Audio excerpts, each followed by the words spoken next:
বহু সচিব দেখবেন সালাত আদায় করছে, সিয়াম পালন করছে, সোম বৃহস্পতিবারেরও সিয়াম পালন করছে, কিন্তু সে তার দায়িত্বের জায়গায় ন্যায়পরায়ণ নয়। তখন আমি বুঝলাম যে মুসলমানদের সমস্যা তো আসলে এখানে। একটা প্রজেক্ট আনতে হলে সেই রাস্তাঘাট হোক, যে কোনো কিছু হোক, এক একটা প্রজেক্টের অন্তত 25 থেকে 30% টাকা শুধু অবৈধভাবে ব্যয় হয়। একটা প্রজেক্ট যখন সরকারি অর্থ ওই বরাদ্দ হয়, যে কোনো প্রজেক্টের আপনি ভাগ দিবেন, ওই বরাদ্দের 25 থেকে 30% অর্থ অন্যায়ভাবে ব্যয় হয়। প্রজেক্ট কোন ঠিকাদারে পাবে, সেই ঠিকাদারে যাদের কাছ থেকে প্রজেক্ট নিয়ে আসবে তাদেরকে ঘুষ দিয়ে এসেছে, সাইট ইঞ্জিনিয়ারকে ঘুষ দিচ্ছে, স্থানীয় এমপি মন্ত্রী নেতা খেতাকে ঘুষ দিচ্ছে, নিজে নিচ্ছে। খুব জোর 60 অথবা 70% অর্থ ওই জায়গায় ব্যয় হয়, আর বাকি 30 থেকে 40% অর্থ অন্যায়ভাবে ব্যয় হয়। এবং এই ধরনের দুর্নীতির সাথে ব্যাপকভাবে মুসলমানেরা জড়িত, ব্যাপকভাবে। কয়টা মানুষকে আপনি আলাদা করতে পারবেন আমি নিজেও জানি না। কয়টা মুসলমানকে আপনি আলাদা করতে পারবেন ন্যায়পরায়ণতার মাপকাঠিতে, সত্যবাদিতার মাপকাঠিতে, আমানতদারিতার মাপকাঠিতে আমি নিজেও জানি না। বাংলাদেশে আমার ভোটের সময় কখনো থাকা হয়নি, এবার ছিলাম। প্রত্যেকটা মানুষ মিথ্যা কথা বলছে, জ্বলন্ত মিথ্যা কথা বলতেছে, চোখের সামনে মিথ্যা বলছে। প্রত্যেকটা প্রার্থীকে মিথ্যা বলছে যে আমি আপনাকে ভোট দিব, মিথ্যা বলে টাকা নিয়ে নিচ্ছে। অথচ সে ঈদের সালাতে আসতেছে, জুমার সালাতে আসতেছে, মসজিদ মাদ্রাসার কমিটির সভাপতি হিসেবে আছে, দায়িত্ব পালন করতেছে। তাহলে বাহ্যিকভাবে মুসলমানদের দাড়ি, টাকনোর উপর কাপড়, সালাত সিয়াম ঠিক আছে, কিন্তু ভিতর থেকে এরা খোখলা হয়ে গেছে চারিত্রিকভাবে, চরমভাবে চারিত্রিক অধপতনের শিকার। ইউরোপ এবং ইউকেতে বসবাসরত মুসলমানদের অনেকেই, আমি তাদেরকে কষ্ট দেওয়ার জন্য নয়, অনেকেই মিথ্যা বলে সরকারের কাছ থেকে বেনিফিট নেয়। 80% হতে পারে, 70% মুসলমান হতে পারে মিথ্যা বলে, গভর্নমেন্টের কাছে মিথ্যা বলে, সেই দেশের গভর্নমেন্টের কাছে মিথ্যা বলে বেনিফিট নেয় যাতে অতিরিক্ত টাকা পাওয়া যায়। কেননা ওই দেশে চাইল্ড বেনিফিট আছে, ছোট বাচ্চা হলে তার বেনিফিট আছে, বেকার থাকলে তার বেনিফিট আছে, বয়স্ক হলে তার বেনিফিট আছে, ভাতা আছে। বেনিফিট মানে ভাতা। তো মিথ্যা বলে বেনিফিট নেয়। তাহলে মুসলমানদের, বেশিরভাগ মুসলমানদের রক্তের মধ্যে, মাংসের মধ্যে অন্যায়, অসততা, মিথ্যা, দুর্নীতি এগুলো প্রবেশ করে গেছে রক্তের মধ্যে। এবং সরকারি লেভেল বাদ দেন, যারা স্থানীয় পর্যায়ে ব্যবসা বাণিজ্য করে খাচ্ছে, তারাও প্রত্যেকটা ধাপে ধাপে মিথ্যা বলে অর্থ ইনকাম করতেছে, প্রত্যেকটা পদক্ষেপে মিথ্যা বলতেছে। তাদের কাছে সবচেয়ে সহজ কাজ মিথ্যা বলা, সবচেয়ে সহজ কাজ অন্যায় করা তথা ন্যায়পরায়ণতা ঠিক না রাখা, সবচেয়ে সহজ কাজ গীবত করা, সবচেয়ে সহজ কাজ গালি দেওয়া, সবচেয়ে সহজ কাজ অপবাদ দেওয়া। অথচ সবাই সালাত আদায়কারী, সবাই সিয়াম পালনকারী, সবারই টাকনোর উপর কাপড়, সবারই মুখে দাড়ি। আজকে অত্র অনুষ্ঠানে আমার সংক্ষিপ্ত বক্তব্যের বিষয়বস্তু মুসলিম উম্মার অধঃপতনের কারণ বিশ্লেষণ।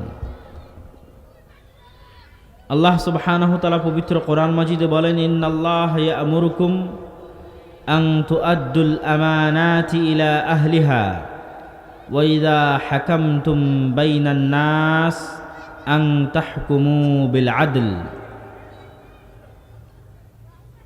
হে দুনিয়ার মানুষ, আল্লাহ তোমাদেরকে আদেশ দিচ্ছেন, পৃথিবীর সৃষ্টিকর্তা তোমাদেরকে আদেশ দিচ্ছেন যে তোমরা প্রত্যেকটা বিষয়ের আমানতকে তার নিজ নিজ জায়গায় পৌঁছে দাও। আর যখনই তোমরা ফায়সালা করবে তখন ন্যায় পরায়ণতার সাথে ফায়সালা করো। আল্লাহ সুবহানাহু ওয়া তাআলা পবিত্র কোরআন মাজিদে আরো বলেন, ইয়া আইয়ুহাল্লাযীনা আমানু কুনু কাওয়ামিনা বিল কিসত। হে ঈমানদারগণ, তোমরা ন্যায় পরায়ণতা প্রতিষ্ঠাকারী হও, ন্যায় পরায়ণতা প্রতিষ্ঠা করো। আল্লাহ সুবহানাহু ওয়া তাআলা আরো বলেন, লা ইয়াজরিমান্নাকুম শানআনু কওমিন আলা আল্লা তা'দিলু।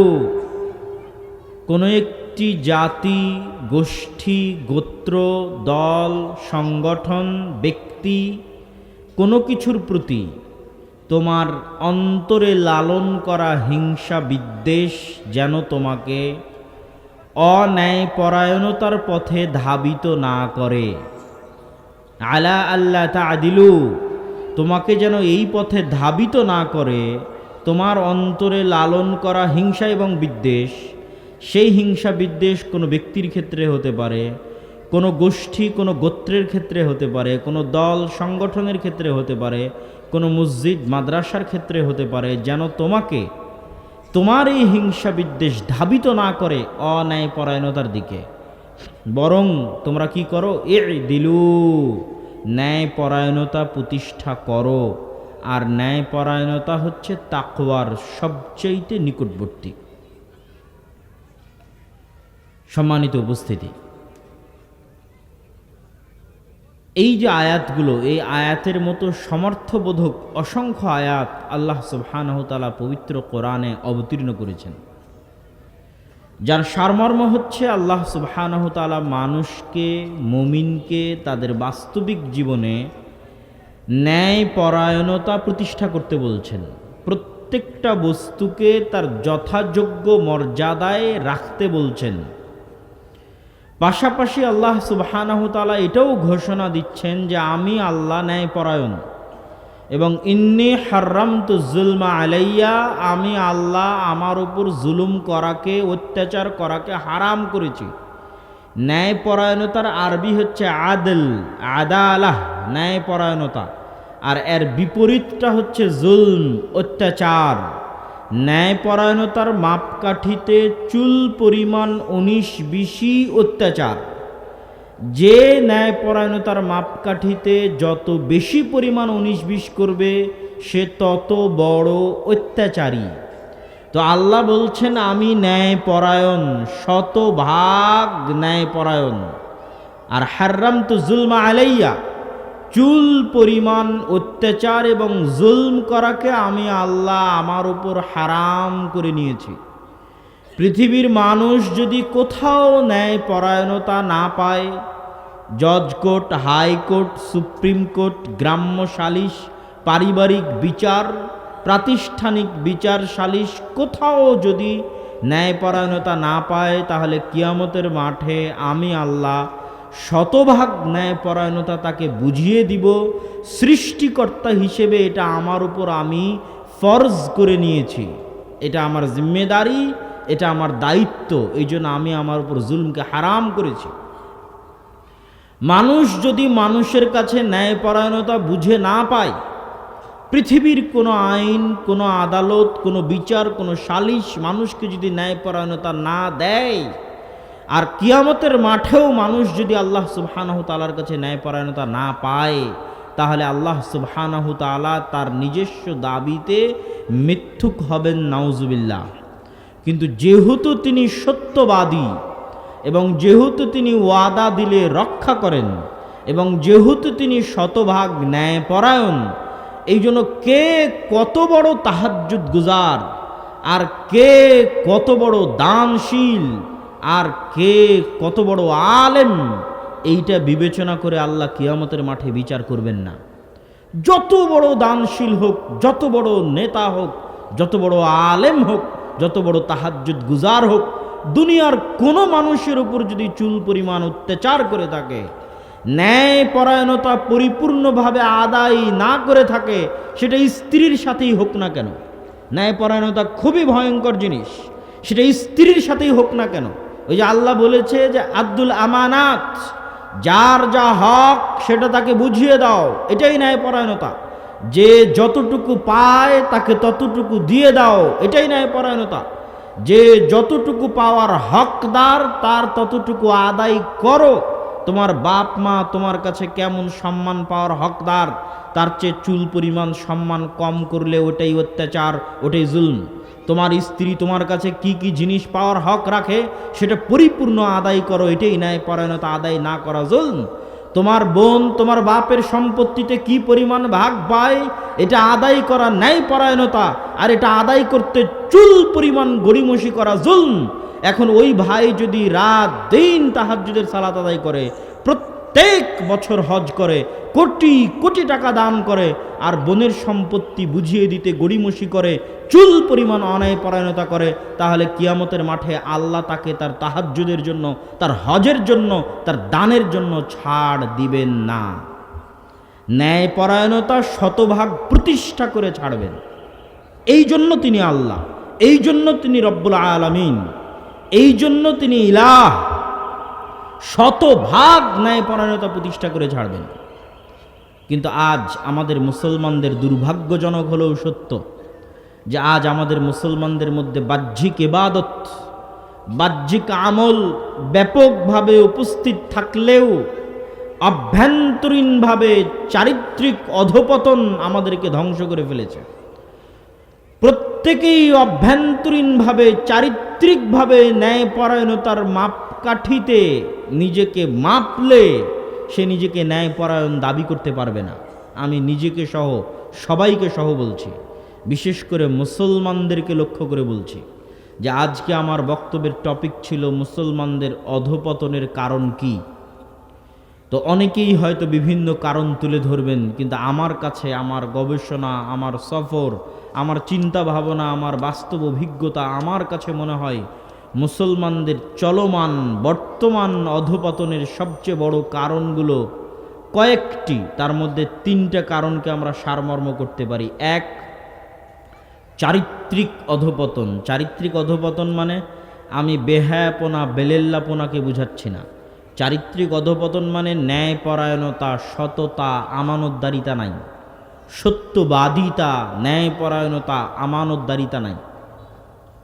কেননা এখনো বেহায়াপনা, বেলেল্লাপনার দিক থেকে আপনি অনেক ভালো মানুষ পাবেন, বাহ্যিক আমলের দিক থেকে ভালো প্রতিষ্ঠান পাবেন, ভালো মসজিদ পাবেন, ভালো মাদ্রাসা পাবেন, কিন্তু মসজিদ মাদ্রাসাতে গেলেও যে জিনিসটা পাবেন না, ইসলামী দল, ইসলামী সংগঠনে গেলেও যে জিনিসটা পাবেন না, আমার কাছে আসলে আমি সালাত, সিয়াম, হজ, জাকাতের মাপকাঠিতে আমাকে ঠিক পাবেন, কিন্তু আমার কাছে যে জিনিসটা পাবেন না, আমার মতো এরকম শত আলেম ওলামার কাছে গেলে সালাত, সিয়াম, হজ, জাকাত ঠিক পাবেন, কিন্তু যে জিনিসটা পাবেন না, যেটার দুর্ভিক্ষ মহামারী মুসলিম উম্মার মধ্যে চলতেছে, সেটাই ন্যায়পরায়ণতা, সেটাই সত্যবাদিতা, সততা, সেটাই আমানতদারিতা। হয় মসজিদ কমিটি ইমাম সাহেবের উপর জালেম, কেননা সে ন্যায়পরায়ণতা করতে পারছে না, অথবা ইমাম সাহেব তার মুয়াজ্জিনের উপর জালেম, তার সাথে ন্যায়পরায়ণতা করতে পারছে না। ইসলামী দল, ইসলামী সংগঠনে কেউ ন্যায়পরায়ণতার ভিত্তিতে পদ পাচ্ছে না, দায়িত্ব পাচ্ছে না। যে যত বেশি চামচামি করতে পারছে, যে যত বেশি নেতাকে সন্তুষ্ট করতে পারছে, সেই পদের দিক থেকে এগিয়ে যাচ্ছে। কাজের ভিত্তিতে, ন্যায়পরায়ণতার ভিত্তিতে কেউ দায়িত্ব পাচ্ছে না। যেখানে যাবেন 3টে জিনিসের অভাব দেখবেন: ন্যায়পরায়ণতা, আমানতদারিতা, সত্যবাদিতা। মাদ্রাসা হোক, মসজিদ হোক, ইসলামী দল হোক, সংগঠন হোক, কিন্তু সালাত, সিয়াম, হজ, জাকাত আছে। এমনকি এমনও মুসলিম পাবেন, এমনও শত শত মুসলমান পাবেন যারা অন্যের সম্পত্তি অন্যায়ভাবে ভক্ষণ করে আবার সেই টাকা দিয়ে হজ করতে গেছে। আছে না নাই? আছে। এবং বাংলাদেশের সরকারি লেভেলের প্রত্যেকটা ধাপে ধাপে, পদক্ষেপে পদক্ষেপে দুর্নীতি আছে। প্রত্যেকটা ধাপে এমনভাবে দুর্নীতি জেগে বসেছে, অথচ সে সালাত আদায় করে, অথচ সে সিয়াম পালন করে। আমি কতদিন সচিবালয়ে গেছি আমাদের একটা প্রাতিষ্ঠানিক কাজের জন্য, এই বছর বহুদিন সচিবালয়ে গেছি। বহু সচিব দেখবেন সালাত আদায় করছে, সিয়াম পালন করছে, বৃহস্পতিবারেরও সিয়াম পালন করছে, কিন্তু সে তার দায়িত্বের জায়গায় ন্যায়পরায়ণ নয়। তখন আমি বুঝলাম যে মুসলমানদের সমস্যা তো আসলে এখানে। একটা প্রজেক্ট আনতে হলে, সেই রাস্তাঘাট হোক, যে কোনো কিছু হোক, এক একটা প্রজেক্টের অন্তত 25 থেকে 30% টাকা শুধু অবৈধভাবে ব্যয় হয়। একটা প্রজেক্ট যখন সরকারি অর্থ ওই বরাদ্দ হয়, যে কোনো প্রজেক্টের আপনি ভাগ দিবেন, ওই বরাদ্দের 25 থেকে 30% অর্থ অন্যায়ভাবে ব্যয় হয়। প্রজেক্ট কোন ঠিকাদারে পাবে, সেই ঠিকাদারে যাদের কাছ থেকে প্রজেক্ট নিয়ে আসবে তাদেরকে ঘুষ দিয়ে এসেছে। সাইট ইঞ্জিনিয়ারকে ঘুষ দিচ্ছে, স্থানীয় এমপি মন্ত্রী নেতা খেতাকে ঘুষ দিচ্ছে, নিজে নিচ্ছে। খুব জোর 60 অথবা 70% অর্থ ওই জায়গায় ব্যয় হয়, আর বাকি 30 থেকে 40% অর্থ অন্যায়ভাবে ব্যয় হয়। এবং এই ধরনের দুর্নীতির সাথে ব্যাপকভাবে মুসলমানেরা জড়িত, ব্যাপকভাবে। কয়টা মানুষকে আপনি আলাদা করতে পারবেন আমি নিজেও জানি না। কয়টা মুসলমানকে আপনি আলাদা করতে পারবেন ন্যায়পরায়ণতার মাপকাঠিতে, সত্যবাদিতার মাপকাঠিতে, আমানতদারিতার মাপকাঠিতে আমি নিজেও জানি না। বাংলাদেশে আমার ভোটের সময় কখনো থাকা হয়নি, এবার ছিলাম। প্রত্যেকটা মানুষ মিথ্যা কথা বলছে, জ্বলন্ত মিথ্যা কথা বলতেছে, চোখের সামনে মিথ্যা বলছে। প্রত্যেকটা প্রার্থীকে মিথ্যা বলছে যে আমি আপনাকে ভোট দিব, মিথ্যা বলে টাকা নিয়ে নিচ্ছে। অথচ সে ঈদের সালাতে আসতেছে, জুমার সালাতে আসতেছে, মসজিদ মাদ্রাসার কমিটির সভাপতি হিসেবে আছে, দায়িত্ব পালন করতেছে। তাহলে বাহ্যিকভাবে মুসলমানদের দাড়ি, টাকনোর উপর কাপড়, সালাত সিয়াম ঠিক আছে, কিন্তু ভিতর থেকে এরা খোখলা হয়ে গেছে চারিত্রিকভাবে, চরমভাবে চারিত্রিক অধপতনের শিকার। ইউরোপ এবং ইউকেতে বসবাসরত মুসলমানদের অনেকেই, আমি তাদেরকে কষ্ট দেওয়ার জন্য নয়, অনেকেই মিথ্যা বলে সরকারের কাছ থেকে বেনিফিট নেয়। 80% হতে পারে, 70% মুসলমান হতে পারে, মিথ্যা বলে। গভর্নমেন্টের কাছে মিথ্যা বলে, সেই দেশের গভর্নমেন্টের কাছে মিথ্যা বলে বেনিফিট নেয় যাতে অতিরিক্ত টাকা পাওয়া যায়।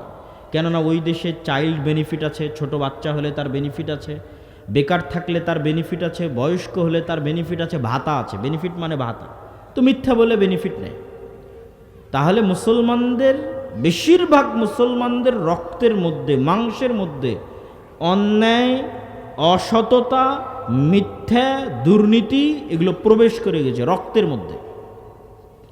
এবং সরকারি লেভেল বাদ দেন, যারা স্থানীয় পর্যায়ে ব্যবসা বাণিজ্য করে খাচ্ছে, তারাও প্রত্যেকটা ধাপে ধাপে মিথ্যা বলে অর্থ ইনকাম করতেছে, প্রত্যেকটা পদক্ষেপে মিথ্যা বলতেছে। তাদের কাছে সবচেয়ে সহজ কাজ মিথ্যা বলা, সবচেয়ে সহজ কাজ অন্যায় করা তথা ন্যায়পরায়ণতা ঠিক না রাখা, সবচেয়ে সহজ কাজ গীবত করা, সবচেয়ে সহজ কাজ গালি দেওয়া, সবচেয়ে সহজ কাজ অপবাদ দেওয়া। অথচ সবাই সালাত আদায়কারী, সবাই সিয়াম পালনকারী, সবারই টাকনোর উপর কাপড়, সবারই মুখে দাড়ি। তাহলে সমস্যা ওখানে নয়, সমস্যা কোথায় সেটা আমাদের খুঁজে বের করতে হবে। সম্মানিত উপস্থিতি, তাহলে মুসলমানদের সামগ্রিক অধপতনের 1 নাম্বার বলেছি চারিত্রিক অধপতন। এবং এই চারিত্রিক অধপতন দেখা দিয়েছিল বানু ইসরাইলের মধ্যে। চারিত্রিক অধপতন মানে আমি বেহায়াপনা, বেলেল্লাপনার কথা বলিনি। সত্য বলার সাহস নাই, ন্যায়পরায়ণতা বাস্তবায়ন করার হ্যাডম নাই, সাহস নাই, হিম্মত নাই। চুরি, বাটপারি, দুর্নীতি, মিথ্যার মধ্যে জীবন, জন্ম থেকে মৃত্যু পর্যন্ত। এই জন্য এরা গোলাম। আর একই স্বভাব প্রবেশ করেছিল বানু ইসরাইলের মধ্যে। বানু ইসরাইল কারা? নবী ইয়াকুব আলাইহিস সালাতু ওয়াস সালামের সন্তানদের বলা হয় বানু ইসরাইল। ইয়াকুব আলাইহিস সালাতু ওয়াস সালামের অপর নাম হচ্ছে ইসরাইল। ইয়াকুব আলাইহিস সালাতু ওয়াস সালাম কার সন্তান? ইসহাক আলাইহিস সালাতু ওয়াস সালামের সন্তান। ইসহাক আলাইহিস সালাতু ওয়াস সালাম কার সন্তান? ইব্রাহিম আলাইহিস সালাতু ওয়াস সালামের সন্তান। এখানে একটা মজার কথা বলে রাখি, পৃথিবীর তিনটা ধর্ম হচ্ছে সেমেটিক রিলিজিয়ান বা আব্রাহামিক রিলিজিয়ান। ইব্রাহিম আলাইহিস সালাতু ওয়াস সালামের ডিসেন্ডেন্ট, তার বংশধর দাবি করে মিল্লাতে ইব্রাহিমের অনুসারী হওয়ার দাবিদার পৃথিবীর 3টা ধর্ম: ইহুদি, খ্রিস্টান, ইসলাম, মুসলমানেরা। যদিও সবাই মুসলমান ছিলেন, আল্লাহ কোরআনে বলছেন ইব্রাহিম ইহুদিও ছিলেন না, নাসারাও ছিলেন না, বরং কি ছিলেন? মুসলিমা, মুমিনা, তিনি মুসলিম ছিলেন।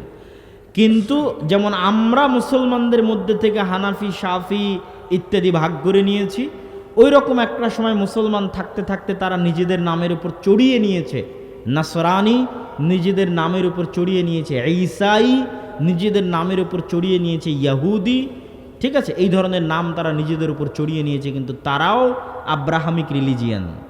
ইব্রাহিম আলাইহিস সালাতু ওয়াস সালামকে তারা বলে আব্রাহাম, ইসহাক আলাইহিস সালাতু ওয়াস সালামকে তারা বলে আইজাক, ইয়াকুব আলাইহিসসালাতু ওয়াসসালামকে তারা বলে জ্যাকব, ইউসুফ আলাইহিসসালাতু ওয়াসসালামকে তারা বলে জোসেফ, দাউদ আলাইহিসসালাতু ওয়াসসালামকে তারা বলে ডেভিড, ঈসা আলাইহিসসালাতু ওয়াসসালামকে তারা বলে জেসাস, মূসা আলাইহিসসালাতু ওয়াসসালামকে তারা বলে মোজেস। মেইন ঘটনাগুলো এক। যেমন নূহ আলাইহিসসালামের বন্যার ঘটনা কোরআনে আছে, তেমন নূহ আলাইহিসসালামের বন্যার ঘটনা তাওরাতে আছে, তোরা তারা বলে তোরা, ওল্ড টেস্টামেন্ট। তেমন নূহ আলাইহিসসালামের বন্যার ঘটনা ইনজিল বা নিউ টেস্টামেন্ট বা বাইবেলের মধ্যেও আছে। ঘটনার ধারা বিবরণীতে পার্থক্য থাকতে পারে। যেমন ইসমাইল আলাইহিসসালাতু ওয়াসসালামের জবাই করার ঘটনা কোরআনে আছে, ঠিক তেমনি জবাইয়ের ঘটনা তোরাহ বা তাওরাত বা ওল্ড টেস্টামেন্টেও আছে, ইনজিল বা নিউ টেস্টামেন্ট বা বাইবেলেও আছে। কিন্তু সেখানে নাম পরিবর্তন হয়ে আছে ইসহাক। তারা দাবি করে ইব্রাহিম আলাইহিসসালাতু ওয়াসসালাম ইসহাক আলাইহিসসালাতু ওয়াসসালামকে জবাই করেছিলেন আল্লাহর জন্য, আর তিনি একমাত্র দয়াপ্রাপ্ত এবং রহমতপ্রাপ্ত। আর কোরআন বলছে না, ইব্রাহিম আলাইহিসসালাতু ওয়াসসালাম জবাই করেছিলেন ইসমাইল আলাইহিসসালাতু ওয়াসসালামকে, আর উভয়ই দয়াপ্রাপ্ত এবং রহমতপ্রাপ্ত। ইসহাক এবং তার বংশধরেরাও দয়াপ্রাপ্ত রহমতপ্রাপ্ত, ইসমাইল এবং তার বংশধরেরাও দয়াপ্রাপ্ত এবং রহমতপ্রাপ্ত। যাক, এই সংক্ষিপ্ত সারমর্মের পর আমরা একটু বানু ইসরাইলের পরিচয় দেখি। তাহলে ইয়াকুব বিন ইসহাক বিন ইব্রাহিম, তো ইয়াকুব আলাইহিসসালাতু ওয়াসসালামের 12 সন্তান, 12 সন্তানের এক সন্তান ইউসুফ আলাইহিসসালাতু ওয়াসসালাম কুয়ার মধ্যে পড়ে বাজারে বিক্রি হয়ে গেলেন মিশরের।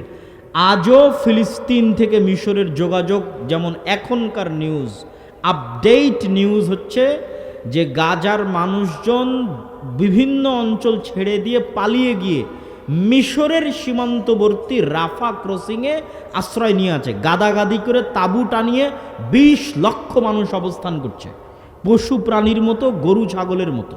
তাদের কোনো বাড়িঘর নাই, কিছু নাই, কেননা সব ভেঙে ফেলেছে, চুরমার করে দিয়েছে বোমা বর্ষণ করে। মানবেতর জীবনযাপন করছে তারা রাফা ক্রসিংয়ে।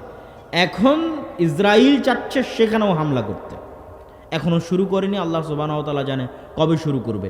তো এই রাফা ক্রসিংটাই হচ্ছে মিশরের সাথে সংলগ্ন ফিলিস্তিনের ভূমি। তো ইসহাক, ইয়াকুব, ইব্রাহিম এরা বাস করতেন ফিলিস্তিনে, আর ইব্রাহিমের বাবা বাস করতেন ইরাকে। ইরাক থেকে হিজরত করে ইব্রাহিম এসেছেন ফিলিস্তিনে। আর লূত আলাইহিসসালাতু ওয়াসসালামের শহর যখন আল্লাহ উল্টিয়ে দিয়েছে, তখন লূত আলাইহিসসালাতু ওয়াসসালামও এসেছেন ফিলিস্তিনে, জেরুজালেমে, আল আরজুল মুকাদ্দাসা, পবিত্র ভূমি। এগুলো সব কোরআনে বলা আছে, যা বলছি সবই কোরআনে। তো ইউসুফ আলাইহিসসালাতু ওয়াসসালাম প্রথম ফিলিস্তিন থেকে গেলেন মিশরে, তারপরে জেলখানা থেকে মিথ্যা অপবাদ নিয়ে জেল খেটে তিনি হয়ে গেলেন মন্ত্রী। মন্ত্রী হওয়ার পর তার বাপ এবং বাকি 11 ভাইকে মিশরে ডেকে পাঠালেন। তো বাপ এবং বাকি 11 ভাই মিশরে গিয়ে যখন তাকে সিজদা করছে বাকি 11 ভাই, তখন ইউসুফ আলাইহিস সালাম বলছেন, বাবা হাদা তাবিলুর উয়ায়া, এই যে এটাই হচ্ছে আমার ওই স্বপ্নের ব্যাখ্যা, যেই স্বপ্ন আমি ছোটবেলায় দেখেছিলাম, ইন্নী রাআইতু আহাদা আশারা কাওকাবা, যে 11টা তারকা আমাকে সিজদা করতেছে, সেই স্বপ্নের ব্যাখ্যা এই যে আমার 11 ভাই আমাকে সিজদা করতেছে। তো আমরা ঘটনা সামনের দিকে আগাই। এই 11 ভাই আর ইউসুফ মিলে 12 ভাই, এই 12 ভাইকেই বলা হয় বানু ইসরাইল। ইউসুফ আলাইহিসসালাতু ওয়াসসালামের মৃত্যুর পরে ফেরাউনেরা যখন ক্ষমতায় আসে, তখন ফেরাউন ইউসুফের বংশধরদেরকে, ইয়াকুবের বংশধরদেরকে গোলাম বানায়, এবং এই গোলামির জীবনযাপন তারা করে 300, 350, 400 বছর। 300, 350, 400 বছর পর নতুন নবী মুসা, ইউসুফ থেকে মুসার ব্যবধান 300, 350, 400 বছর। তাহলে ইউসুফ আলাইহিস সালামের মৃত্যুর পর বানু ইসরাইল ফেরাউনের গোলাম হয়ে গেল, আর ফেরাউনের গোলাম থাকা অবস্থায় জন্ম নিল নতুন নবী মুসা। কেমন গোলাম ছিল ফেরাউনের? আল্লাহ কোরআনে বলছেন, ইউযাব্বিহুনা আবনাআকুম ওয়া ইস্তাহইউনা নিসাআকুম ওয়া ফি যালিকুম বালাউম মির রাব্বিকুম আযীম। ফেরাউন তোমাদের ছেলে সন্তানদের তোমাদের চোখের সামনে জবাই করত, জীবন্ত জবাই করত। ওয়া ইস্তাহইউনা নিসাআকুম, আর তোমাদের মেয়ে সন্তানদের বাঁচিয়ে রাখত। এই রকম জুলুম ছিল, এই রকম গোলাম ছিল। আজকের যুগের ফেরাউনেরা যেমন সারা পৃথিবীর মানুষের চোখের সামনে, সারা পৃথিবীর মানুষের চোখের সামনে Facebook, YouTube, Instagram, Twitter, BBC, CNN, Al Jazeera, সারা পৃথিবীর টিভি, ক্যামেরা, চ্যানেলের লাইভের সামনে আজকের যুগের ফেরাউনেরা যেমন মুসলমানদেরকে ওপেন জবাই করতেছে, কেউ বাধা দেওয়ার নাই, কেউ ঠেকানোর নাই, একই রকম গোলামি, গোলামি সেম। ওই বানু ইসরায়েলেরা একই রকম গোলামি করেছিল ফেরাউনের, যখন ফেরাউন তাদের চোখের সামনে তাদের ছেলে সন্তানদের জবাই করত। আর আজকে সারা পৃথিবীর চোখের সামনে বানু ইসমাইলের সন্তানদের জবাই করতেছে। আজকের যুগের ফেরাউনেরা গোলামির লেভেল একই, তথা ওই যুগের বানু ইসরায়েলেরা ওই যুগের ফেরাউনের যেমন গোলাম ছিল, আমরা আজকের মুসলমানেরা এই যুগের ফেরাউনের তেমনই গোলাম। ওই যুগের বানু ইসরায়েলদের যেমন ন্যূনতম স্বাধীনতা ছিল না, আজকের যুগের যারা আমরা মুসলমান বানু ইসমাইল, কিন্তু এই যুগের বানু ইসরায়েল তাদেরও ওই রকম ন্যূনতম স্বাধীনতা নাই। সারা পৃথিবীর চোখের সামনে ওপেন হত্যা হচ্ছে, গণহত্যা হচ্ছে, পৃথিবীতে কেউ কথা বলার নাই, গোলামির লেভেল একই রকম। এই জন্য বানু ইসরায়েলের কথা আমাদের জানতে হবে, এই জন্যই জানতে হবে। কোরআনে একমাত্র জাতি বানু ইসরায়েল যাদের কথা আল্লাহ বিস্তারিত বলেছেন। কোরআনে একমাত্র জাতি বানু ইসরায়েল যাদের কথা আল্লাহ বিস্তারিত বলেছেন। পবিত্র কোরআনে একমাত্র জাতি বানু ইসরায়েল যাদের কথা আল্লাহ বিস্তারিত বলেছেন। আর কোন জাতির কথা, কোন কওমের কথা আল্লাহ তো বিস্তারিত বলেননি। কোরআনের প্রত্যেকটা হরফ দামি, প্রত্যেকটা বাক্য দামি। এত দামি গ্রন্থর একটা বেশিরভাগ অংশ আল্লাহ পরিপূর্ণ করে রেখেছেন শুধু বানু ইসরায়েলের ঘটনা দিয়ে, যে বানু ইসরায়েলরা এই করলো, বানু ইসরায়েলদের সাথে এই হলো, বানু ইসরায়েলরা এই করলো, বানু ইসরায়েলের সাথে এই হলো। কেন? এই জন্যই যে ওই যুগের বানু ইসরায়েলরা যেমন ছিল, উম্মতে মুহাম্মাদি একদিন তেমন হয়ে যাবে। আরো সারমর্ম করে বললে, এই কোরআন যাদের কাছে থাকবে, এই কোরআন যারা পড়বে, তাদের জন্য বানু ইসরায়েলের ঘটনা কোরআনে দিয়ে দিলাম। কেননা বানু ইসরায়েলদের সাথে যেমন হয়েছিল, বানু ইসরায়েলেরা যেমন করছিল, এই কোরআনের যারা অনুসারী হবে তাদেরও একদিন অবস্থা ওই রকম, ওই পর্যায়ে হয়ে যাবে। তারা যেন বানু ইসরায়েলের ঘটনা দেখে শিখতে পারে, বানু ইসরায়েলের ঘটনা পড়ে শিক্ষা নিতে পারে যে আজ আমরা কোন অবস্থায় আছি, আর আজ থেকে 5000 বছর আগে আল্লাহ কোরআনে বলছে বানু ইসরায়েলেরা কি অবস্থায় ছিল। অবস্থা তো একই রকম, হুবহু একই রকম অবস্থা। তাহলে ওই বানু ইসরায়েলেরা কি কারণে এই অবস্থার মধ্যে ছিল, ওই একই কারণে আমরা এই অবস্থার মধ্যে আছি। ওই বানু ইসরায়েলেরা কিসের মাধ্যমে এই অবস্থা থেকে পরিত্রাণ পেতে পারত, আমরা ওইটার মাধ্যমে পরিত্রাণ পাবো, এটা শিখতে হবে। তো এই বানু ইসরায়েলদের ঘটনা আল্লাহ সুবহানাহু ওয়া তাআলা কোরআনে বলেছে তাদের সাথে আমাদের অবস্থা মিলানোর জন্য, তাদের চারিত্রিক নৈতিক অধঃপতন দেখানোর জন্য। আমাদের চারিত্রিক নৈতিক অধঃপতন কোন জায়গায় গেছে সেটার সাথে মিলানোর জন্য সংক্ষিপ্ত কয়েকটি ঘটনা যা কোরআনেই আছে। যখন মুসা আলাইহিস সালাতু ওয়াস সালাম বানু ইসরায়েলদের নিয়ে সমুদ্র পার হচ্ছেন, সমুদ্র পার হয়ে পালিয়ে যাচ্ছেন না, ফিরে যাচ্ছেন। কোথায় ফিরে যাচ্ছেন? মুসা আলাইহিস সালামের 400 বছর আগে, যখন ইউসুফ আলাইহিস সালাতু ওয়াস সালাম আর তার 11 ভাই ফিলিস্তিন থেকে মিশর এসেছিলেন, বাবা ইয়াকুব সহ। আজ 400 বছর পর মুসা আলাইহিস সালাম ওই বানু ইসরায়েলদের নিয়েই ফিরে যাচ্ছেন ওই ফিলিস্তিনে, ওই জেরুজালেমে, পালিয়ে না। মুসা আলাইহিস সালামের 400 বছর আগে ইউসুফ আলাইহিস সালাতু ওয়াস সালাম এবং তার 11 ভাই এবং তাদের বাবা ইয়াকুব কোথায় থেকে এসেছিলেন? ফিলিস্তিন, জেরুজালেম থেকে। তো 400 বছর পর মুসা আলাইহিস সালাম পালিয়ে যাচ্ছেন না, পালিয়ে গেলে আফ্রিকায় যেতেন। উনি আফ্রিকায় যাননি, উনি ফিরে যাচ্ছেন ফিলিস্তিনে, জেরুজালেমে, আল আরজুল মুকাদ্দাসা, পবিত্র ভূমিতে। তো ফিরে যাওয়ার সময় লোহিত সাগরে 12টা রাস্তা আল্লাহ তৈরি করে দিলেন। কেন 12টা রাস্তা? ইয়াকুব আলাইহিস সালামের 12 সন্তানের সম্মানে। আরে একটা রাস্তা দিয়েও সবাই পার হয়ে যেতে পারত, কিন্তু 12 সন্তানের 12 বংশের প্রত্যেকের সম্মান প্রকাশ করার জন্য, প্রত্যেককে আলাদাভাবে সম্মানিত করার জন্য সমুদ্রের মধ্যে 12টা রাস্তা তৈরি হলো। 12টা রাস্তা দিয়ে 12টা গোত্র, 12টা সন্তানের 12টা বংশধর পার হয়ে গেল। পার হয়ে যাওয়ার পর বিশাল মরুভূমি, আজও মরুভূমি। আজও যেখানে তুর পাহাড় আছে, সেই তুর পাহাড়ের আশেপাশে সিনাই মরুভূমি, বিশাল মরুভূমি। সৌদি আরবের সীমান্তবর্তী, মিশরের সীমান্তবর্তী, ইসরায়েল, ফিলিস্তিন, জর্ডানের সীমান্তবর্তী এই মধ্যের বিশাল মরুভূমির নাম সিনাই মরুভূমি। এই মরুভূমির মধ্যে আছে তুর পাহাড়, যেই পাহাড়ে ইবাদত করতে গেছিলেন মুসা আলাইহিস সালাতু ওয়াস সালাম 40 রাতের জন্য আল্লাহ সুবহানাহু ওয়া তাআলার।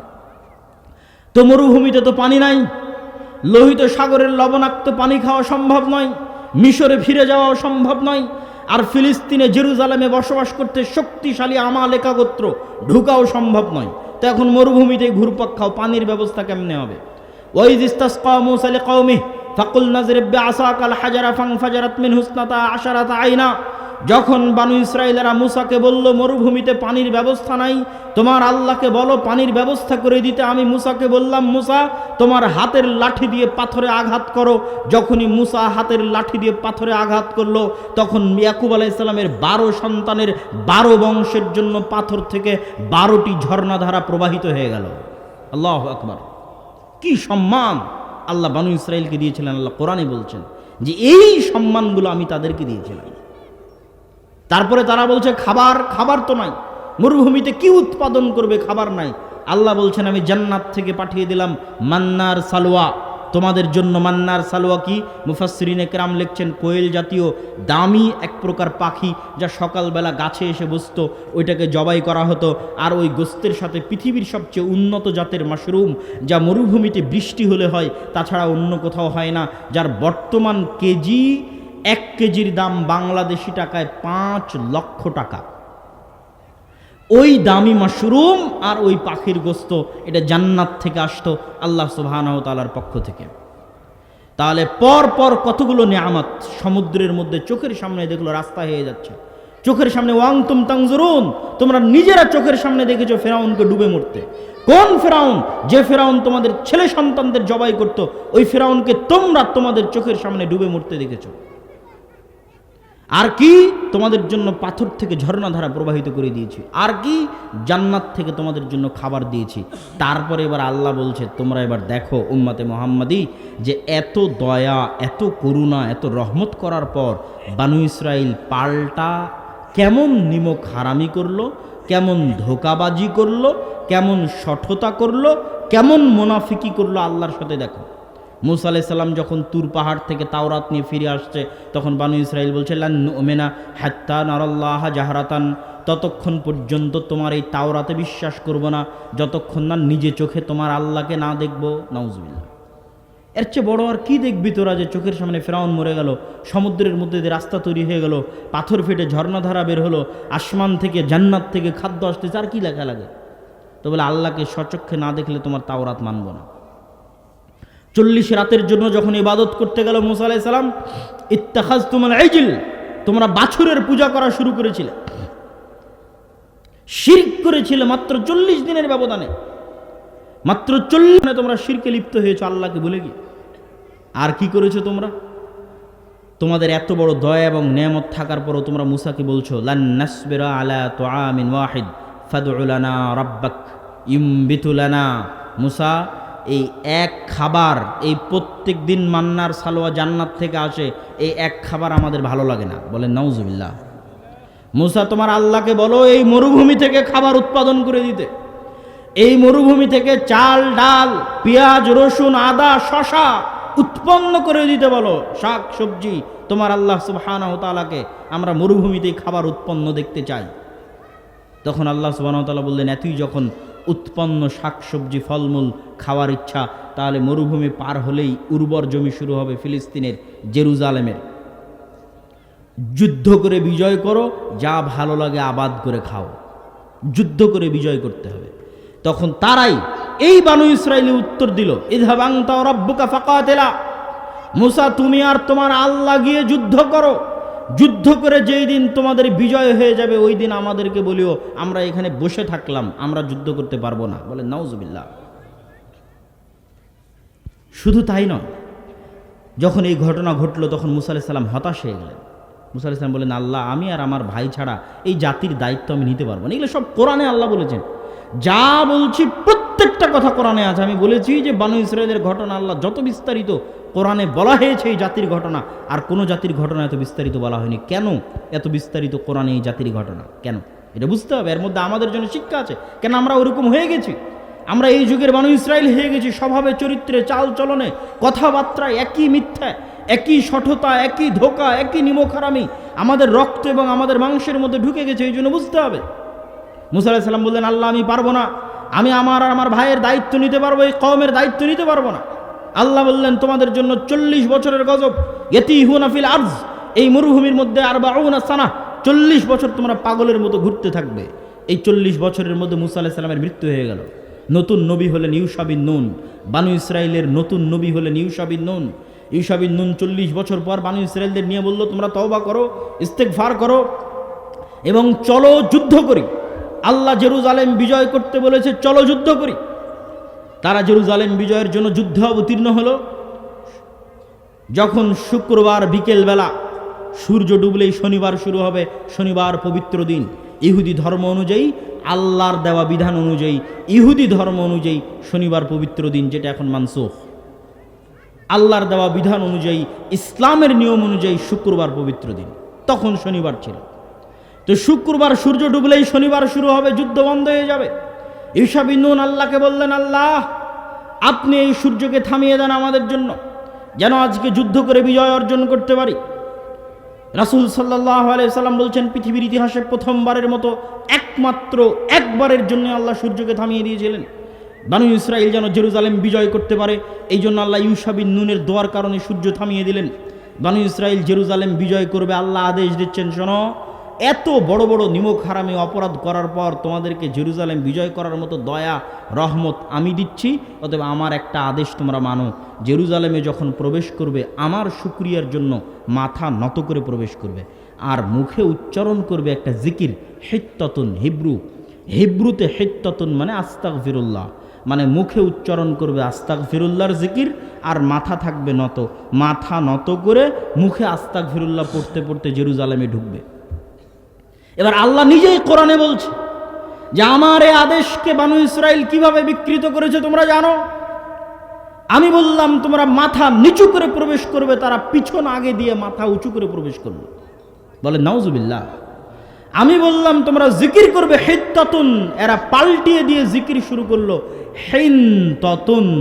হিনতাতুন মানে গমের দানা। কত বড় নিমক হারাম, কত বড় ধোঁকাবাজ, মুনাফিক, মিথ্যুক জাতি। দাউদ আলাইহিসসালাতু ওয়াসসালামের আমলে তিনি জাবুর তেলাওয়াত করতেন। দাউদ আলাইহিসসালাতু ওয়াসসালামের কণ্ঠস্বর এত সুন্দর ছিল, মাছেরা তার কোরআন তেলাওয়াতের জন্য, তার জাবুর তেলাওয়াতের জন্য নদীর ধারে, সমুদ্রের ধারে আসতো। বানু ইসরায়েলেরা এই মাছগুলোকে ধরে নিত। আল্লাহ বললেন শনিবারের দিন মাছ ধরা বন্ধ। শনিবারের দিন যত মাছ কোরআন শুনতে এসেছে, জাবুর শুনতে এসেছে, আল্লাহর বাণী শুনতে এসেছে, এরা তেলাওয়াত শুনে ফিরে যাবে, এদেরকে কেউ ধরতে পারবে না। বানু ইসরায়েলেরা কি করলো? এরা বলল, ঠিক আছে আমরা শনিবারের দিন মাছ ধরবো না, তবে এই মাছগুলোকে বেড়া দিয়ে বানা দিয়ে ঘিরে রেখে দেব, দিয়ে শনিবারের দিন পার হয়ে যাবে, রবিবার শুরু হয়ে যাবে। তাহলে আল্লাহর আদেশ তো আর বাকি থাকলো না।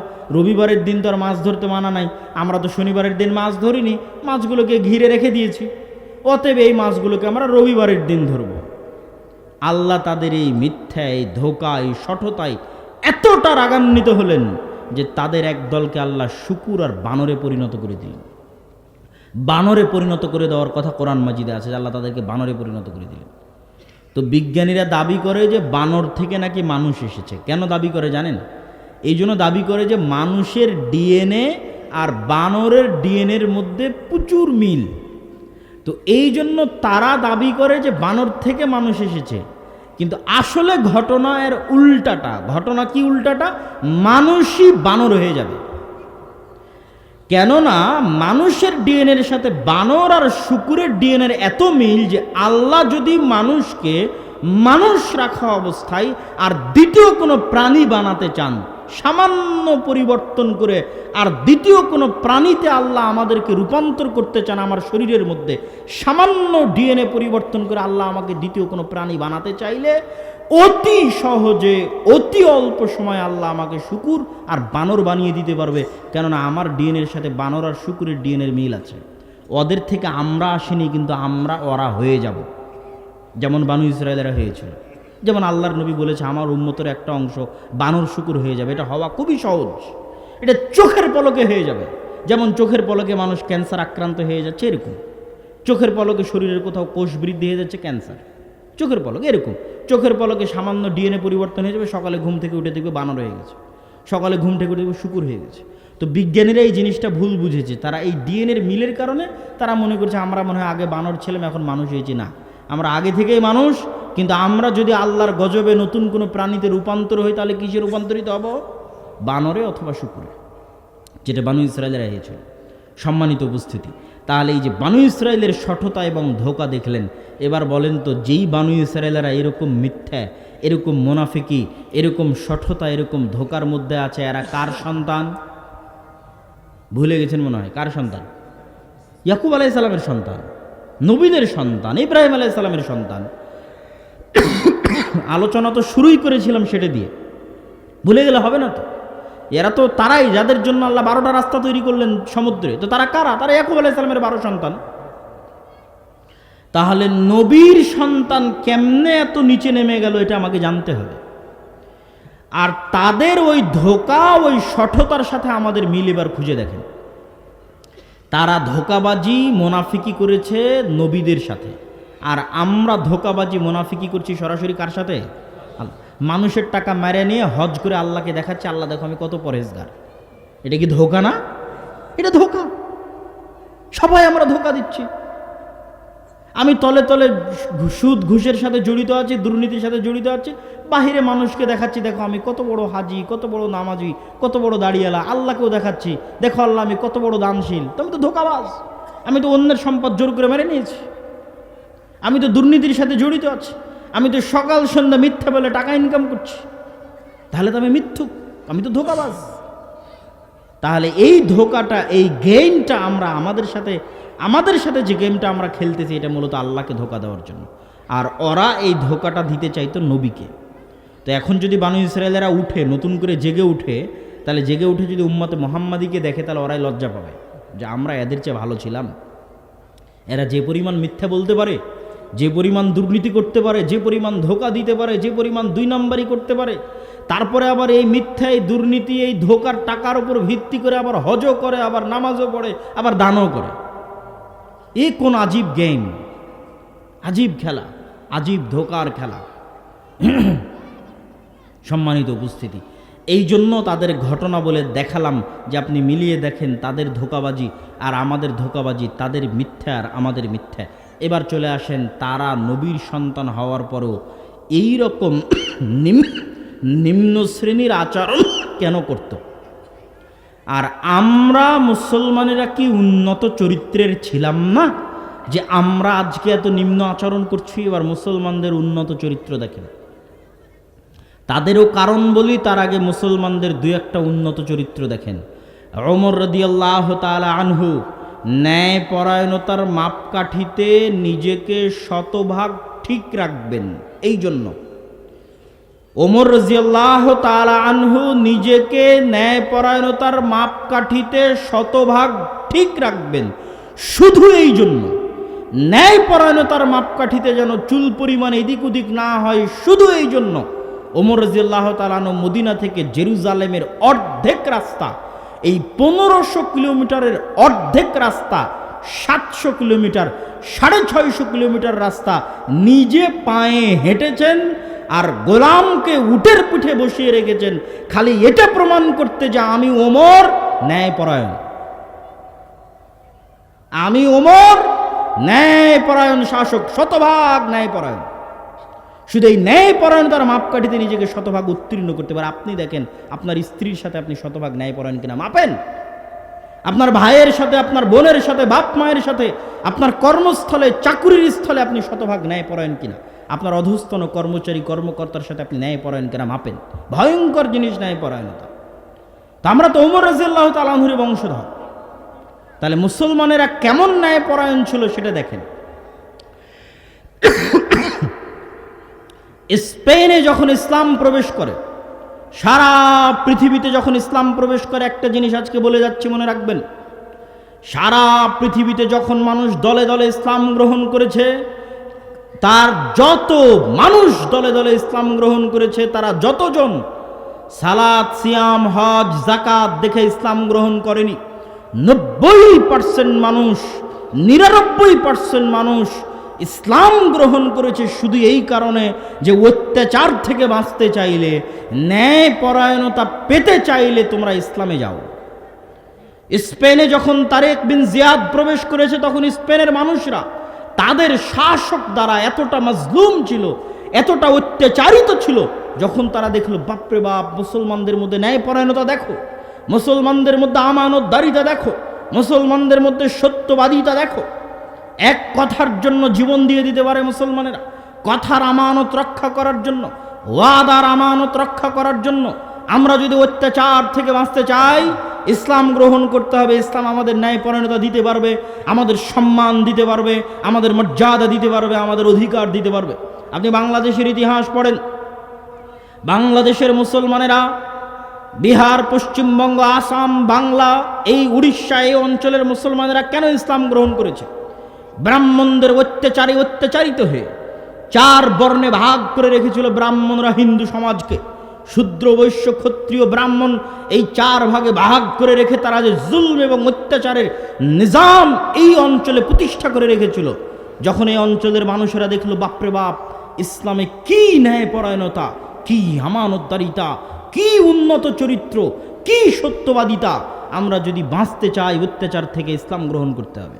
খালি অত্যাচার থেকে বাঁচতে ইসলাম গ্রহণ করেছিল। মনে রাখতে হবে, ওই যুগে রাসূল সাল্লাল্লাহু আলাইহি ওয়াসাল্লামের যুগে এই ফোন আর এই ইউটিউব চ্যানেল আর এই মিডিয়া কিচ্ছু ছিল না। আজকে আমরা এত মিডিয়া নিয়ে এত চিৎকার করে বক্তব্য দিয়ে বিপ্লব আনতে পারছি না। বিচ্ছিন্নভাবে মানুষ হেদায়েত হচ্ছে, বিচ্ছিন্ন, বিপ্লব নাই, মানে দলে দলে ইসলাম গ্রহণ করা নাই। বিচ্ছিন্নভাবে চিটাগাঙে একজন আমার বক্তব্য শুনে হেদায়েত হলো, খুলনাতে একজন ইউটিউবে বক্তব্য শুনে, বিচ্ছিন্ন, দলে দলে নাই। আর তখন এগুলো ক্যামেরা, মোবাইল কিচ্ছু ছিল না, কিন্তু মানুষ দলে দলে ইসলাম গ্রহণ করেছে। কেন? রাসূল সাল্লাল্লাহু আলাইহি সাল্লামের যে উন্নত চরিত্র ছিল, যে উন্নত সত্যবাদিতা, আমানতদারিতা, ন্যায়পরায়ণতা ছিল, যে উন্নত চরিত্রের উপর তিনি তার সাহাবীদেরকে প্রতিষ্ঠিত করেছিলেন, যেই ন্যায়পরায়ণতা, যে আমানতদারিতা, যেই সত্যবাদিতার উপর তিনি তার সাহাবীদের প্রতিষ্ঠিত করেছিলেন, এই সমস্ত সাহাবীরা, এই সমস্ত তাবিরা এইরকম উন্নত ব্যক্তিত্ব নিয়ে, পার্সোনালিটি নিয়ে, চরিত্র নিয়ে পৃথিবীর যে প্রান্তে গেছে, মানুষ খালি দেখেই ইসলাম গ্রহণ করেছে। দেখে যে এদের কাছে আসলে আমি অত্যাচারিত হব না, মাজলুম হব না, ধোকায় পড়ব না, খালি দেখে ইসলাম গ্রহণ করেছে। আর আমাদের মধ্যে ওই ন্যায়পরায়ণতা নাই, ওই আমানতদারিতা নাই, ওই সততা নাই, ওই সত্যবাদিতা নাই। এই জন্য আমরা চিৎকার করে 2-1টা মানুষকে বিচ্ছিন্নভাবে হেদায়েত করছি, আমাদের দেখে কেউ হেদায়েত হবে না। সম্মানিত উপস্থিতি, তাহলে আমাদের বুঝতে হবে যে আমাদের আদি যুগে সত্যবাদিতা, ন্যায়পরায়ণতা, আমানতদারিতা ছিল না, এই কথা ভুল। বরং এটাই ছিল ইসলামের মূল ভিত্তি। মুহাম্মদ সাল্লাল্লাহু আলাইহি ওয়াসাল্লামের উপর 40 বছর বয়সে যখন কোরআন অবতীর্ণ হয়, তখন কোরআন অবতীর্ণ হওয়ার পর সালাত, সিয়াম, হজ, যাকাতের আদেশ এসেছে। কিন্তু কোরআন অবতীর্ণ হওয়ার আগে থেকেই জন্মগত তিনি সত্যবাদী, জন্মগত তিনি আমানতদার, জন্মগত তিনি ন্যায়পরায়ণ। কোরআন অবতীর্ণ হওয়ার আগে থেকেই পুরো মক্কার মানুষ জানে মুহাম্মদ সাল্লাল্লাহু আলাইহি ওয়াসাল্লাম সত্যবাদী। গত 40 বছরে এক দিনের জন্য, এক সেকেন্ডের জন্য মিথ্যা কথা বলেননি, এক চুল পরিমাণ মানুষের আমানতের খেয়ানত করেননি, কারো প্রতি চুল পরিমাণ অন্যায় করেননি। এটা মানুষ জানে, এইটা তার উপর কোরআন অবতীর্ণ হওয়ার আগে থেকেই জন্মগত তিনি এটা। খাদিজা রাদিয়াল্লাহু তাআলা আনহা বলছেন, কাল্লা লা ইউখজিকাল্লাহু আবাদা, কখনো নহে, আল্লাহ সুবহানাহু ওয়া তাআলা আপনাকে অপমান করবেন না, আল্লাহ আপনাকে ক্ষতিগ্রস্ত করবেন না, আল্লাহ আপনাকে অপমানিত করবেন না। কেন? তাসিলুর রাহিম, আপনি আত্মীয়তার সম্পর্ক রক্ষা করেন। তাকরিজ যায়েফ, মেহমান আসলে মেহমানের মেহমানদারি করেন। তুইনু আলা নাওয়াইবিল হক, বিপদগ্রস্ত মানুষকে সহযোগিতা করেন। ওয়া তাহমিলুল কাল, যার বোঝা ভারী হয়ে গেছে তার বোঝা উঠান। এগুলো খাদিজা রাদিয়াল্লাহু তাআলা আনহা বলছে যেই দিন জিবরাইল আল্লাহর নবীর কাছে হেরা গুহায় এসেছেন, এসে জোরে চেপে ধরে বলেছেন, ইকরা ইকরা ইকরা ইকরা বিসমি রাব্বিকাল্লাযী খলাক। ওই দিন তিনি ঘরে ফিরে এসে খাদিজাকে বলছেন, জাম্মিলুনি জাম্মিলুনি। সেই দিন খাদিজা আল্লাহর নবীকে বলছেন, শোনেন, আল্লাহ আপনাকে অপমানিত করবেন না, আপনাকে ক্ষতিগ্রস্ত করবে না। কেন? আপনি আত্মীয়তার সম্পর্ক রক্ষা করেন। এটা তার জন্মগত বৈশিষ্ট্য যে তিনি আত্মীয়দের সাথে ভালো ব্যবহার করেন। মুহাম্মদ সাল্লাল্লাহু আলাইহি ওয়াসাল্লাম। তাকরিজ যায়েফ, আপনার বাড়িতে মেহমান আসলে ধনী হোক গরিব হোক, ওই মেহমানকে সম্মান করেন। আল্লাহর নবী বলছেন, মান ইউমিন বিল্লাহ ওয়াল ইয়াউমিল আখির, কেউ যদি আল্লাহকে বিশ্বাস করে, কেউ যদি পরকালকে বিশ্বাস করে তাহলে আমি মুহাম্মদ তাকে বলে যাচ্ছি সে যেন তার বাড়িতে আসা মেহমানকে সম্মান করে। তিনি মেহমানকে সম্মান করতেন, ধনী গরিব যে মেহমানই হোক, এটা তার জন্মগত বৈশিষ্ট্য। তো এই আলা নাওয়াইবিল হক, কাউকে বিপদে পড়তে দেখলে তার সহযোগিতা এগিয়ে যান। তাহমিলুল কাল, কারো ঋণের বোঝা ভারী হয়ে গেলে অথবা চলতে ফিরতে সত্যিকার বোঝা ভারী হয়ে গেলে সেই বোঝা তিনি উঠিয়ে দিতেন। এটা মুহাম্মদ সাল্লাল্লাহু আলাইহি ওয়াসাল্লাম এই উন্নত চরিত্রের অংশীদার জন্মগত। তো তার দাওয়াত দেখে বলো লা ইলাহা ইল্লাল্লাহ, শিরকের উপর জ্বলন্ত বক্তব্য দেখে যত মানুষ ইসলাম গ্রহণ করেছে তার চেয়ে বেশি ইসলাম গ্রহণ করেছে এই উন্নত চরিত্রের কারণে। যে এত উন্নত চরিত্র আমরা জীবনে পৃথিবীতে দেখিনি, মানুষের হতে পারে এত উন্নত চরিত্র। আর আমাদের আলেম ওলামাদেরকেই দেখেন, ফেসবুকে দেখেন আর বক্তব্যের মঞ্চে দেখেন, কত কামড়া কামড়ি, মারামারি, গালাগালি। তো কোথায় আপনি ওই বিপ্লবী কোথায় পাবেন, আর ওই আমানতদারিতা, সততা, ন্যায়পরায়ণতা কোথায় পাবেন? নাই। ওই উন্নত চরিত্র কোথায় পাবেন যেটা মুহাম্মদ সাল্লাল্লাহু আলাইহি ওয়াসাল্লামের ছিল? শুধু তাই নয়, আজ আমরা মুসলমানেরা মক্কার ওই যুগের কাফের মুশরিক কুরাইশদের চাইতেও চারিত্রিক দিক থেকে খারাপ হয়ে গেছি। কেমনে? আবু সুফিয়ান রাদিয়াল্লাহু তাআলা আনহু মক্কা বিজয়ের পূর্বে কাফের মুশরিক কুরাইশদের সর্দার ছিলেন। বদর, উহুদ, খন্দক এই যুদ্ধগুলোতে আল্লাহর নবীর বিরুদ্ধে নেতৃত্ব দিয়েছেন। বদরের যুদ্ধে মুসলমানদের সেনাপতি আল্লাহর নবী, আর মক্কার কাফের মুশরিকদের সেনাপতি আবু জাহাল, আর আবু জাহালের সহযোগী আবু সুফিয়ান। উহুদের যুদ্ধে মুসলমানদের সেনাপতি মুহাম্মদ সাল্লাল্লাহু আলাইহি ওয়াসাল্লাম, আর মক্কার কাফের মুশরিকদের সেনাপতি আবু সুফিয়ান।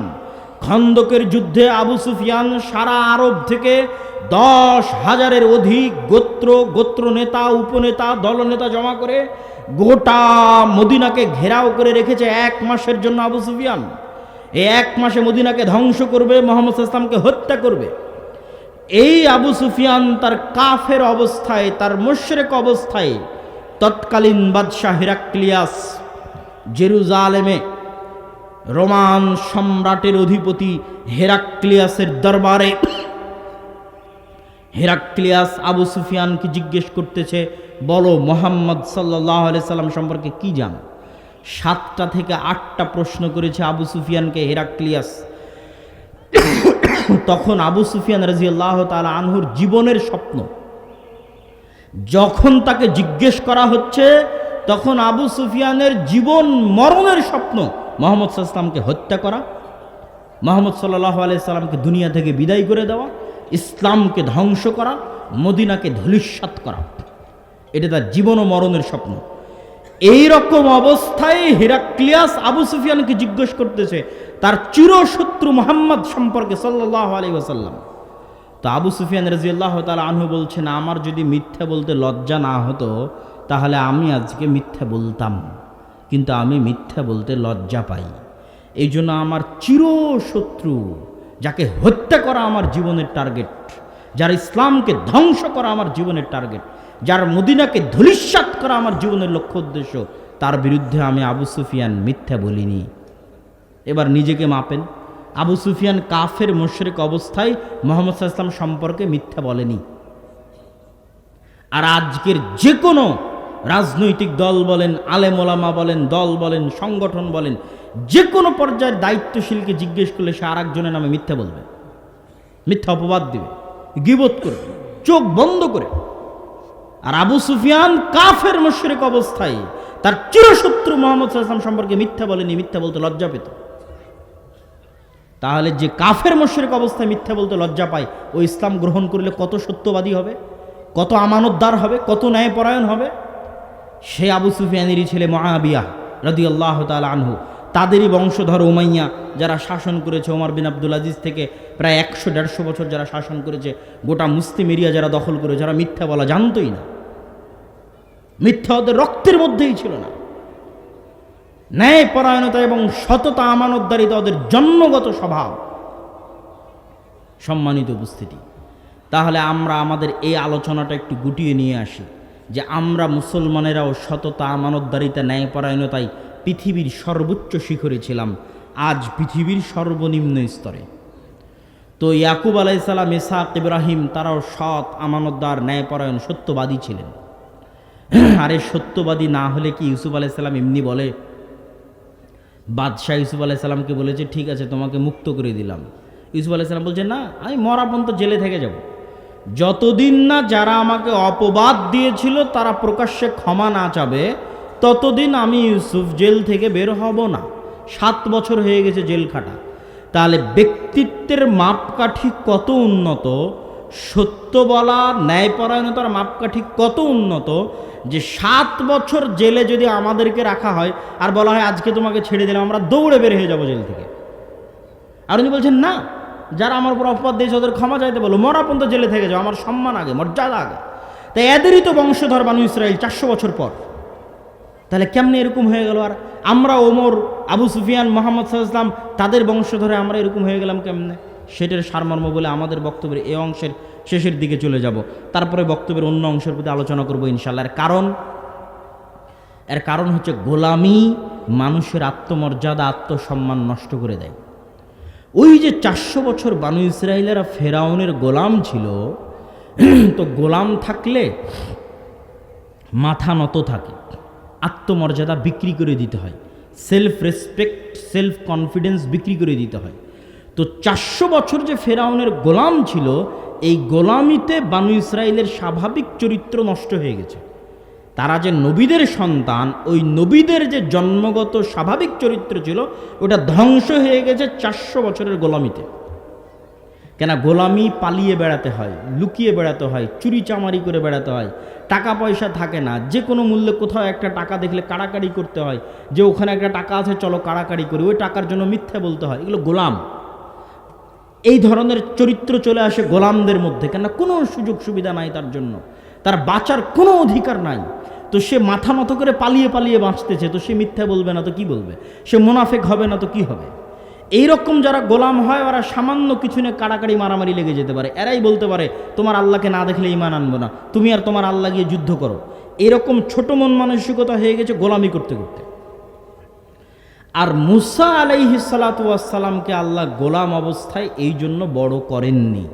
মুসা আলাইহিস সালামকে আল্লাহ আগেই ফেরাউনের বাড়িতে পাঠিয়ে দিয়েছেন, আর ফেরাউনের বাড়িতে মুসা আলাইহিস সালাম রাজপুত্র হিসেবে পরিপূর্ণ স্বাধীনতা, মান সম্মান, আত্মমর্যাদা, আত্মসম্মান, সেলফ রেসপেক্ট, পার্সোনালিটি, ব্যক্তিত্ব নিয়ে বড় হয়েছে, যেটার উপর স্বাভাবিক একটা মানুষ থাকে, যেটার উপর তার বাপদাদা ইউসুফ, ইব্রাহিম, ইসহাক, ইয়াকুব তারা উপস্থিত ছিল, সেটার উপর তিনি বড় হয়েছে। উনি গোলাম অবস্থায় বড় হয়নি, এই জন্য আল্লাহ ওনাকে গোলাম অবস্থায় বড় করেনি।